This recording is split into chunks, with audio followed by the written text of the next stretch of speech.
Welcome back to the 50 State Cold Case Spotlight, and today we are in Alabama for day one, and I'm going to start a case with those that have followed me before are familiar with, and it is going to be the Eric Nelams case. I'm going to give you a little bit of information in this case, and then I'm going to ask you to just click on the link in my bio, the Sipping on Some Crime page, and it's going to take you to the Eric Nelams campaign where you'll be able to sign a petition. All right, let's dive in. Family meant everything to 32-year-old Eric. His older sister, Kathy, said that he was her best friend. Eric and his mother, Annie, and sister Kathy were very close. They enjoyed gathering and getting together, Christmas being one of their favorite holidays because it was a perfect excuse to enjoy food and one another's company. When Eric was younger, he enjoyed technology, computer, and video games, which would drive him to enroll in the DeVry University in Atlanta. He pursued a technological degree. Eric later decided to change paths, looking for a more stable career, and joined the United States Army. In 2003, Eric was married and living in Phenix City with his biological child as well as his stepdaughter. On September 26, 2003, Eric was heading to work in the early morning hours when he would be gunned down in his carport while his wife and children were inside. Eric suffered multiple gun wounds. It's possible that there were multiple suspects at the scene. Investigators believe the suspects knew Eric and his schedule and were waiting for him that morning.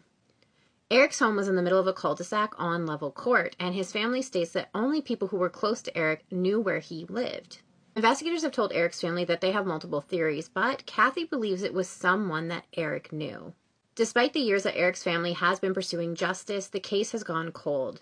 Today, Eric's case is not actively being investigated by the Phenix City Police Department, as they state that all leads have been exhausted. And this is where you guys come in. Eric's family has created a petition that currently has 1,006 signatures urging the Alabama Attorney General, Steve Marshall, to reopen and thoroughly investigate Eric's case utilizing the cold case unit of the investigation division. Eric's case deserves fresh eyes and an in-depth investigation. His family deserves answers, and his killers/killers need to be held accountable. By just taking 1 minute out of your day and signing the petition on the Sipping on Some Crime link in the bio, you are amplifying Eric's voice and helping his family push his case forward. There is currently a $10,000 reward offered by the governor of Alabama and Central Alabama Crime Stoppers for information that leads to an arrest and conviction in Eric Nelams' case. If you have any information or tips in Eric's case, contact the Central Alabama Crime Stoppers at 334-215-STOP. You can also remain anonymous. You can report tips to the Phenix City Police at 334-448-2836. Please take a moment out of your day. It takes less than 1 minute to sign Eric's petition, and it really makes a difference in his case. I've also tagged the Family Advocate account for TikTok, which is run by his sister Kathy, and I urge you to follow her and continue to share Eric's story. I want to thank you all for taking the time to get to know Eric, and for those that are going to click on that link and sign the petition, thank you. It really makes a huge difference.